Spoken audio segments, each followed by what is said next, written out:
आजची आपली ही रेसिपी होणार आहे मुगाच्या डाळीच्या बेताची। तर इथे बनवण्यासाठी आपल्याला लागणारे साहित्य, इथे मी 6 ते 7 मिरच्या घेतलेल्या आहेत, एक टोमॅटो घेतलेला आहे, चवीनुसार मीठ आणि हळद घेतलेली आहे आणि मी थोडासा इथे सुहाना मसाला पण घेतलेला आहे, कोथिंबीर, कढीपत्ता, आलं लसणाचं पेस्ट आणि जिरे मोहरी। आणि इथे मी वाटीभर घेतलेला आहे, वाटीला कमीच घेतले मुगाची डाळ आणि 2.5 माप इथे मी तेल घेतलेलं आहे। तर चला मग या रेसिपीची सुरुवात करूया। तर इथे कुकरमध्ये आपण 2.5 माप तेल टाकून घेऊया।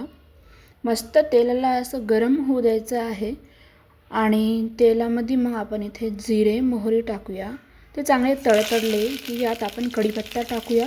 कढीपत्ता जिरे मोहरी तडतडल्यानंतर आलं लसणाची पेस्ट टाकून त्याला मस्तपैकी खमंग वास सुटेपर्यंत एकदाच परतून घेऊ। आता यात मिरच्या टाकून घेऊ आणि मस्त एकदाच परतून चांगलं घेऊ। याच्यात आपल्याला चवीपुरत्या मिरच्या घ्यायच्या आहेत। जर तुम्हाला जास्त तिखट आवडत असेल तर तुम्ही यात मिरच्याचं प्रमाण पण वाढवू शकता। मग यात मी टाकत आहे टोमॅटो टाकल्याच्या नंतर मस्तपैकी याला एकदाच परतून घ्यायचं।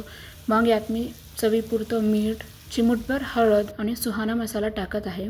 इथं फोडणी करपू नये म्हणून मी थोडंसं अगोदर पाणी टाकलं आणि लगेच यात मुगाची डाळ टाकली आणि मस्तपैकी मुगाची डाळ या सारांमध्ये आपण मिक्स करून घेऊया, जेणेकरून चव सगळीकडे पसरली पाहिजे। आणि या भाजीमध्ये मी सुहाना मसाला पण टाकलेला आहे, वाटलंच तर तुम्ही इथे स्किप पण करू शकता। मग मी या भाजीमध्ये 1 तांब्या पाणी टाकलेलं आहे। तुम्ही पाण्याचं प्रमाण तुमच्याप्रमाणे कमी जास्त पण करू शकता। मी हे डाळ जास्त घट्टसर आणि जास्त पातळही नाही बनवणार आहे, त्यासाठी मी 1च तांब्या पाणी टाकलेलं आहे।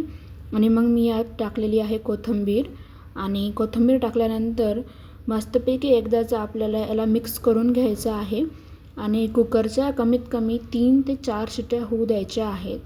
तर 3 ते 4 शिट्ट्या झालेल्या आहेत आणि आपली हे मस्त मुगाच्या डाळीचा बेत इथे असा हा तयार झालेला आहे गरमागरम। आता इथे आपण एका वाटीमध्ये काढून घेऊया। त्याप्रमाणे मुगाच्या डाळीचा बेत तुम्ही एकदाच नक्की ट्राय करून बघा आणि रेसिपी आवडली असेल तर चॅनलला लाईक सबस्क्राईब नक्की करा।